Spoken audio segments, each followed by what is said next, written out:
Bienvenidos y bienvenidas a esta sesión de Aprende en Casa 2, la estrategia que la Secretaría de Educación Pública ha diseñado para que continúen con su aprendizaje en este periodo de contingencia. Mi nombre es Moisés Tapia González y soy profesor de la asignatura de Historia.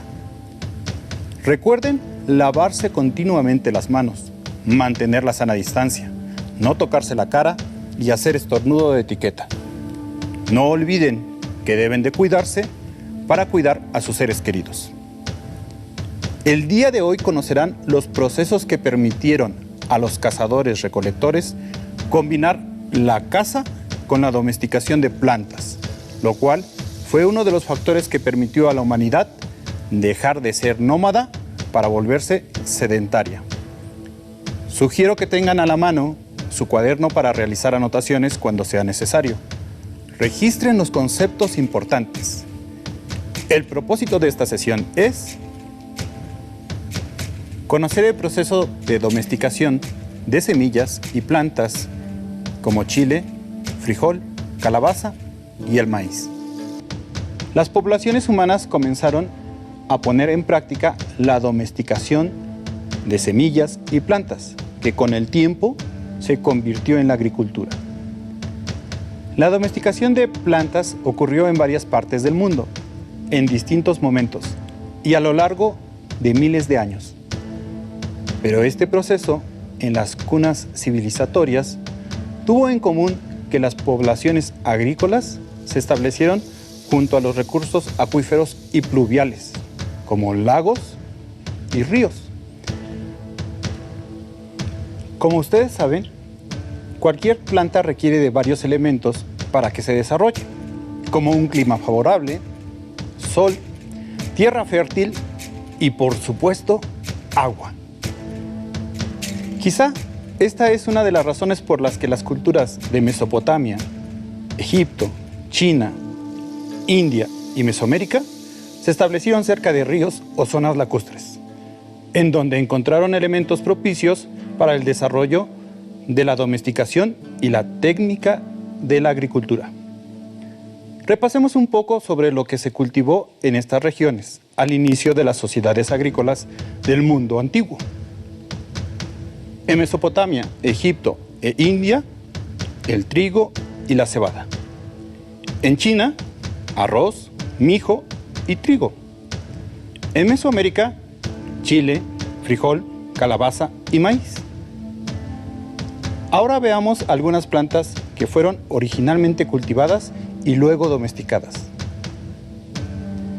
El chile, de acuerdo a Emile McClung de Tapia y Judith Zurita Noriega, las formas cultivadas del chile mesoamericano, Capsicum annum, se derivan de variedades silvestres distribuidas en el centro de México. Los restos arqueobotánicos corresponden a la fase El Riego, 7000 al 5000 a.C. en Tehuacán, y a la fase Infiernillo, 7000 al 5000 a.C. en el sureste de Tamaulipas.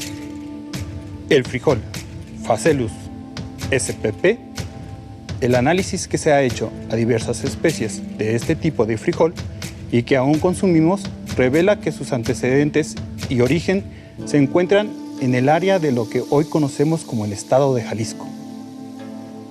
La calabaza, Curcubita spp, de acuerdo con las investigadoras McClung de Tapia y Zurita Noriega, se han reportado semillas de curcubita silvestre en varios sitios en cuevas de Tamaulipas y Oaxaca, fechadas entre el 8000 y 7000 años antes de Cristo.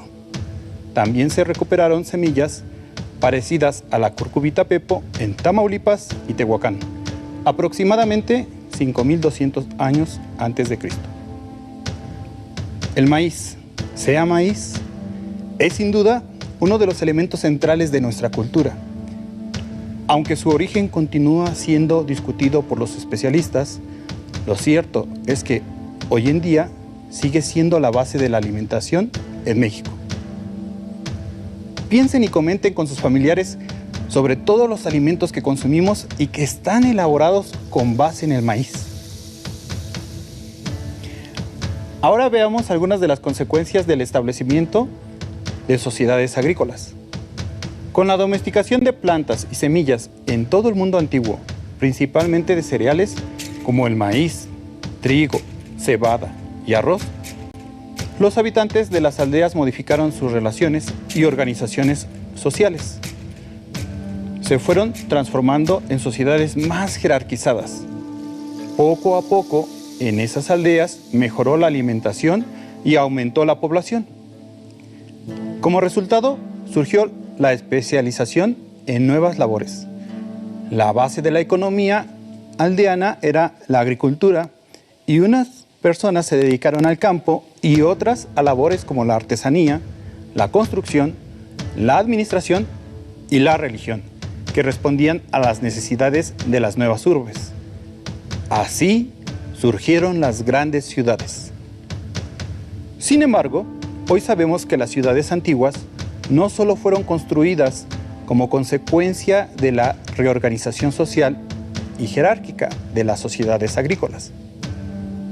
Tenemos conocimiento de una excepción en Sudamérica. El sitio de Caral, en Perú.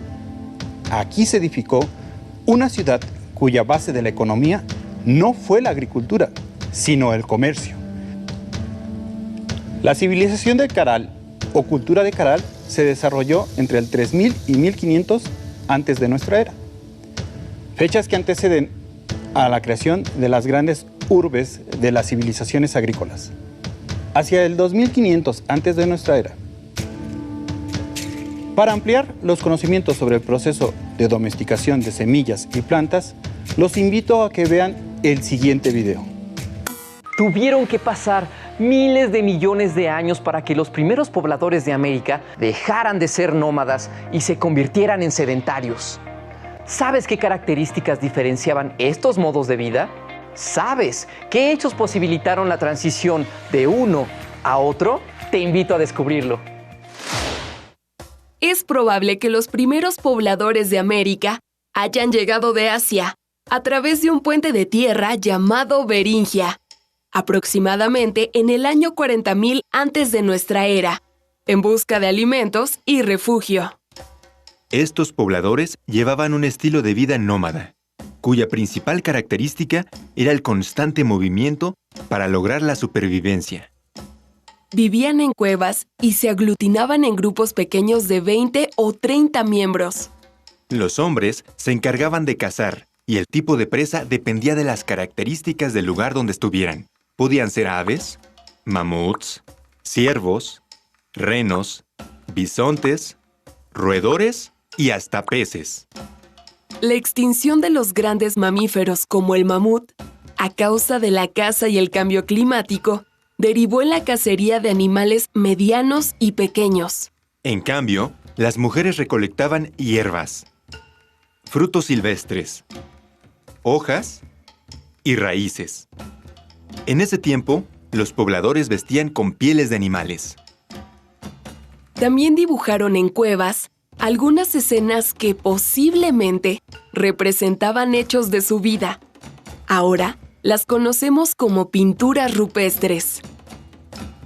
También comenzaron la práctica de la cestería y usaron herramientas como picos, cuchillos, puntas de lanza, raspadores, lanzadardos y machacadores, elaborados en su mayoría de madera, piedra y huesos de animales. Los grupos de cazadores-recolectores iniciaron el desarrollo de cultivos de aguacate, chile, calabaza y amaranto. Ese fue el inicio de la agricultura. El tránsito de nómadas a sedentarios fue posible gracias a la consolidación del proceso del cultivo del maíz, principalmente. La consolidación de la agricultura consistió en la observación de los ciclos de crecimiento de las plantas, seguida de la selección de los mejores granos para el cultivo, la intervención en los ciclos de reproducción y su cosecha para el consumo. De manera paralela, se llevó a cabo la domesticación de animales como el perro y el guajolote. Estos logros fueron los que permitieron el cambio de vida nómada al sedentario. No fue un cambio rápido, sino un proceso gradual. A la par, se consolidaron algunos grupos en aldeas y otros continuaron su desplazamiento en busca de alimentos. La característica de los pueblos sedentarios es que se establecieron en aldeas agrícolas, ubicadas en zonas geográficas favorables, tanto en recursos naturales como para la protección de sus comunidades. Basaron su supervivencia en el cultivo del frijol, la calabaza, el chile, el maíz y el amaranto, así como en la crianza de animales complementada con la pesca, la recolección y la caza. Construyeron sus casas con materiales como madera, piedras y barro, para comunidades de hasta 200 personas.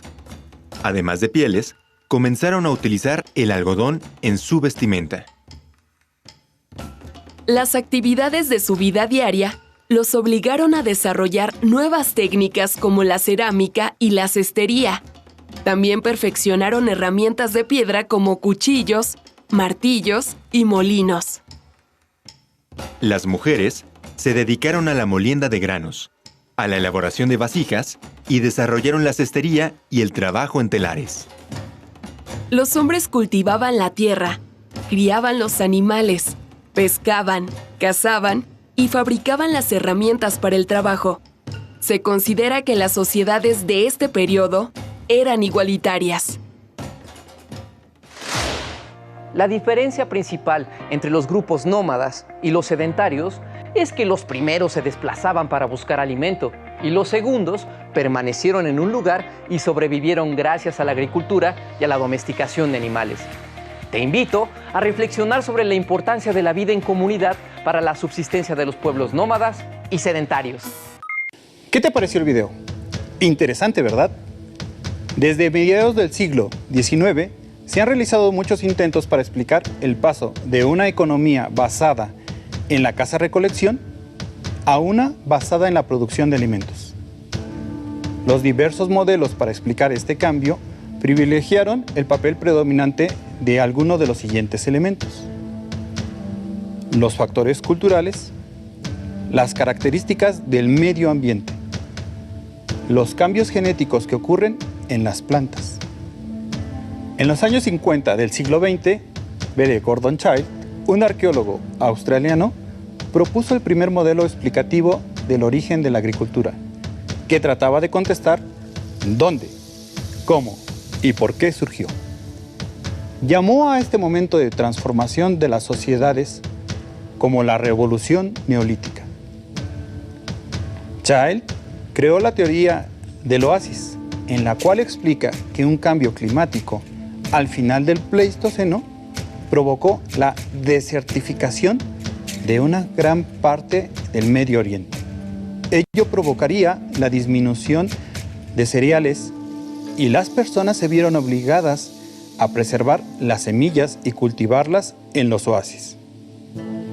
Tiempo después, otro investigador de nombre Louis R. Binford expuso una de las primeras explicaciones sobre el cambio demográfico para explicar el origen de la agricultura. De acuerdo con este modelo, fueron los cambios en la población los que condujeron a la producción de alimentos. Otro investigador, de nombre Mark Nathan Cohen, concluye que la agricultura se practicó en virtud de descubrir una necesidad de mayor cantidad de alimentos. Es decir, el crecimiento de la población condujo a la intensificación de técnicas de cultivo. En lo que respecta a lo que ahora es el territorio mexicano, los resultados de investigaciones señalan que el cultivo de plantas y el desarrollo de una economía agrícola se establecieron por primera vez hacia el centro de México, aunque es probable que procesos regionales se desarrollaran desde épocas anteriores. Hagamos un alto y preguntemos, ¿qué es y cómo se da la domesticación de plantas? Reflexionemos. ¿Por qué a lo largo de las últimas sesiones se ha mencionado que los cazadores y recolectores también cultivaban algunas plantas? aunque no fueran agricultores. Según los especialistas como Fermín Díaz Guillén, biólogo y catedrático, el concepto cultivo incluye un conjunto de formas de manejo, ya sea de poblaciones o comunidades vegetales, mientras que la domesticación es un proceso evolutivo que resulta de manipular los genotipos de las plantas y no necesariamente se logra con solo manejar el ambiente. Es decir, la domesticación puede ocurrir a través de formas de manejo no agrícola, no consideradas formas de cultivo. La domesticación se define, por tanto, como un proceso de selección genética ejercida por los humanos durante la adaptación de plantas y animales, que puede ser para el cultivo o crianza, respectivamente. En lo que respecta a las plantas, este proceso genera cambios morfológicos, fisiológicos y genéticos. De lo anterior se desprende que la domesticación es una consecuencia del cultivo. Veamos cómo lo expresa otro biólogo medioambientalista y especialista en la divulgación de la ciencia, el maestro José María Marmaneu Palero. Él explica que la domesticación vegetal es un proceso de muy larga duración. Y así nos dice que la domesticación se inicia cuando una planta silvestre es aprovechada y explotada por el ser humano, derivando con el tiempo en un cultivo intencionado de la misma. Este cultivo o similar en una zona controlada y supervisada introduce la variable de poder seleccionar por nuestros propios intereses características valiosas que surgen de manera natural en las poblaciones vegetales, adaptando de esta manera la diversidad biológica a las necesidades de la sociedad humana.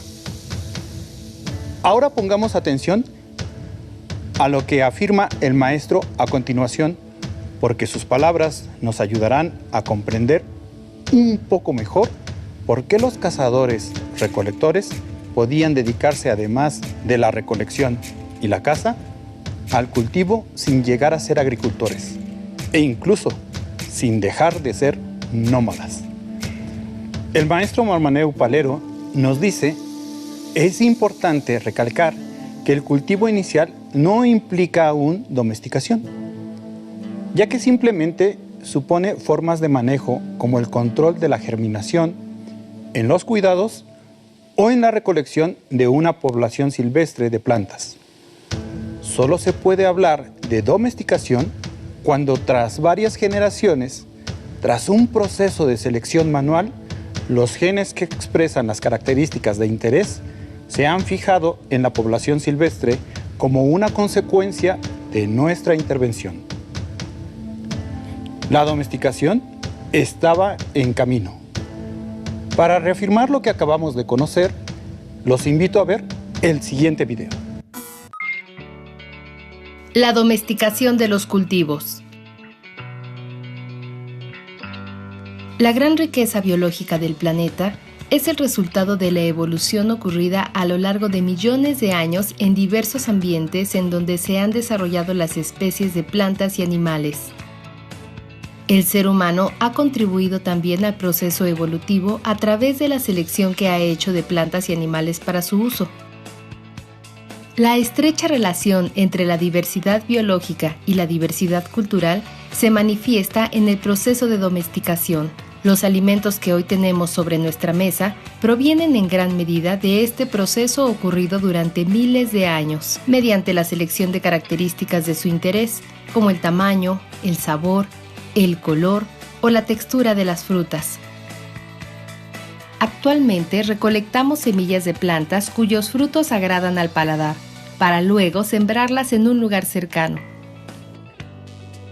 Muy probablemente esto hacían nuestros antepasados nómadas hace miles de años y pudo ser el inicio de la agricultura, evento que fue de la mano con el asentamiento de las comunidades humanas, dando paso así al sedentarismo. La domesticación de los cultivos actuales se dio a partir de plantas silvestres. Nuestros ancestros seleccionaron las semillas de las plantas que mejor cubrían sus necesidades, por ejemplo, aquellas que daban frutos más grandes. Así, a lo largo de cientos de años, la forma domesticada comenzó a separarse de la forma silvestre. Como consecuencia de este proceso, en la actualidad existe la especie domesticada, su pariente silvestre ancestral y otros parientes cercanos. Tanto la especie ancestral como sus especies cercanas se conocen como parientes silvestres de un cultivo. Bueno, los parientes silvestres son las especies de donde se originaron los cultivos actuales que nos dan alimento. Un pariente silvestre de un cultivado puede ser o muy cercano, como casi su abuelo, el ancestro de donde salió ese cultivado, o puede ser casi un hermano. En nuestro país, un pariente silvestre, ¿sí?, a veces está a un lado de su pariente cultivado. La cruza entre especies cultivadas con sus parientes silvestres puede producir que sus descendientes tomen ciertas características del pariente silvestre que deseemos, por ejemplo, la resistencia a algunas plagas. Sin embargo, también pueden heredarse características que no queremos, como frutos más pequeños. Pero volviendo a cruzar a la nueva generación híbrida con los cultivos, podemos recuperar las características de los cultivos y mantener la variación útil de los parientes silvestres. A este proceso se le conoce como mejoramiento, utilizando a los parientes silvestres. Los parientes silvestres son la moneda de ahorro en el inmenso banco de la biodiversidad. Son plantas muy parecidas a sus contrapartes cultivadas, pero tienen características particulares. Por ejemplo, pueden tener mayores posibilidades de adaptación a ambientes secos o húmedos o resistencia a enfermedades. De esta manera, se podría decir que son un seguro de vida para los cultivos que hoy nos alimentan. Gracias a ellos y con la ayuda de los procesos de mejoramiento, es posible adaptar a nuestros cultivos ante las cambiantes condiciones ambientales, garantizando así la permanencia de los alimentos que tanto disfrutamos. Plantas y los animales silvestres, donde vienen los domesticados, esos no solamente fueron sujetos o algunos de ellos sujetos a la evolución bajo domesticación, tienen millones de años detrás de selección natural, de cambios que se han ido dando y que están contenidos en el pool genético de estas especies silvestres. Por eso conocerlas tiene un valor inestimable que ya ha sido probado, no es nada más una teoría que dice uno, bueno, en algún momento estas cosas van a ser útiles. Ya lo han sido, por ejemplo, con la solución del problema del tizón tardío de la papa, que generó millones de muertes, 2 millones de muertos o más, otros tantos millones de emigrados porque no había qué comer en el norte de Europa, en Irlanda, o con la filoxera en la uva, o con docenas de otros ejemplos claros en los cuales las plantas silvestres fueron la fuente de variabilidad genética o de resistencia genética que ayudó a resolver un problema de producción alimentaria.